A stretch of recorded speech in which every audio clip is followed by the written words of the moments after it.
زنجیر زنی عزاداری کے اجتماعی مراسم میں سے ہے جسے شیعہ حضرات اہل بیت خصوصاً اسیران کربلا پر ڈھائے جانے والے مظالم کی یاد میں مناتے ہیں۔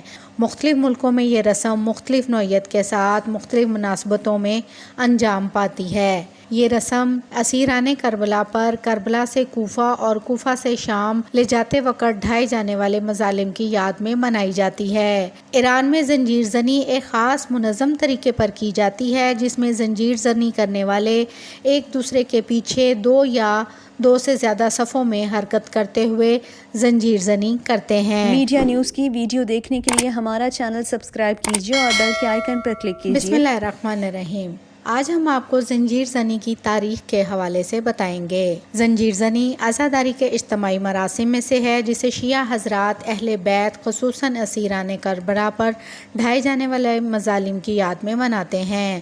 شیعہ اسیران شام کے مصائب کو یاد کر کے زنجیروں کے ایک گچھے کو جو لکڑی کے دستے کے ذریعے آپس میں ملے ہوئے ہیں اپنے کاندھوں اور پینٹھ پر مارتے ہیں۔ یہ رسم ہندوستان، پاکستان، ایران، عراق سمیت کم و بیش دنیا کے مختلف ملکوں میں جہاں شیعوں کی آبادی موجود ہو منائی جاتی ہے۔ مختلف ملکوں میں یہ رسم مختلف نوعیت کے ساتھ مختلف مناسبتوں میں انجام پاتی ہے۔ ایران اور عراق وغیرہ میں محرم کے پہلے اور صفر کے آخری عشرے میں منائی جاتی ہے، جبکہ پاکستان اور ہندوستان میں صرف عاشوراء کے دن نکالے جانے والے جلوسوں میں زنجیر زنی کی جاتی ہے۔ زنجیر زنی عموماً گروہی صورت میں نوحہ خوانی کے ساتھ انجام دی جاتی ہے اور ایران، عراق اور بعض دوسرے ممالک میں عزاداری سے مخصوص ڈھول بانسری کے ساتھ زنجیر زنی کی جاتی ہے۔ اگرچہ فقہا کی اکثریت زنجیر زنی کو جائز سمجھتی ہے لیکن بعض فقہا اسے حرام بھی سمجھتے ہیں۔ کہا جاتا ہے کہ زنجیر زنی کی ابتدا برصغیر پاک و ہند سے ہوئی۔ ایران کے پرانی تاریخی منابع میں زنجیر زنی سے متعلق کوئی معلومات دستیاب نہیں۔ ناصر الدین شاہ کی حکومت کے دوران ایران سے آنے والے سیاحوں کے سفر ناموں میں زنجیر زنی کا تذکرہ ملتا ہے۔ رضا شاہ کے دور میں عزاداری کی ہر قسم کی رسومات پر پابندی لگائی گئی۔ اس پابندی کے خلاف لوگوں نے احتجاجی ریلیاں بھی نکالیں۔ زنجیر زنی شیعوں کی عزاداری کی رسومات میں سے ہے جو عموماً ایران، عراق، لبنان، پاکستان اور ہندوستان وغیرہ میں مختلف انداز میں انجام دی جاتی ہے۔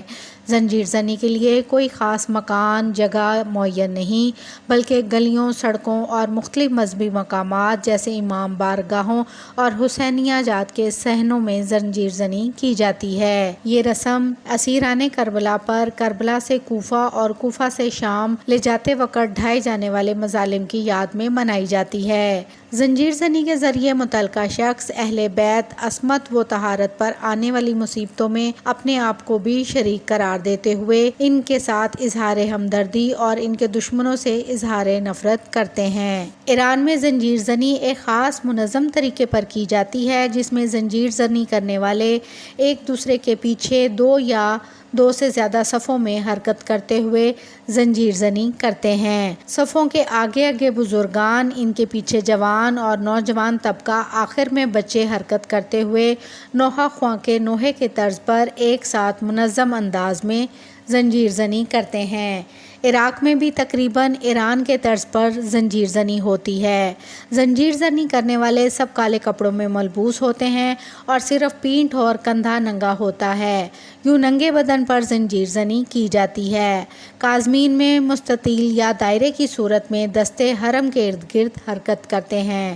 برصغیر پاک و ہند میں بھی گزشتہ ادوار میں ایران اور عراق میں رائج طریقے سے زنجیر زنی کی جاتی ہے، لیکن بعد میں ان علاقوں میں زنجیر زنی کی نوعیت میں تبدیلی آئی اور مذکورہ زنجیروں کے آخری سروں پر تیز دھار چاقو وصل کر کے ایک مخصوص زنجیر ایجاد کی گئی۔ اس طرح کی زنجیروں کا استعمال کرنے والوں کا خیال ہے چونکہ اویس کرنی رضی اللہ تعالیٰ عنہ نے پیغمبر اکرم صلی اللہ علیہ وآلہ وسلم کی محبت میں اپنا دان توڑ دیا تھا، لہٰذا اسی کو بنیاد قرار دیتے ہوئے یہ لوگ امام حسین رضی اللہ تعالیٰ عنہ کے یاد میں اس قسم کے افعال انجام دیتے ہیں۔ پاکستان کے اکثر شہروں میں ایام اضحیٰ خاص کر عاشوراء کے دن زنجیر زنی کی جاتی ہے اور بعض علاقوں میں اہل سنت اور عیسائی جوان بھی ان مراسم میں شرکت کرتے ہیں۔ پاکستان میں یہ رسم ہے کہ جس جوڑے کو اولاد نہیں ہوتی، یہ نظر کرتے ہیں کہ اگر خدا نے انہیں اولاد کی نعمت سے نوازا تو وہ اسے ہر سال امام حسین رضی اللہ تعالیٰ عنہ کے نام پر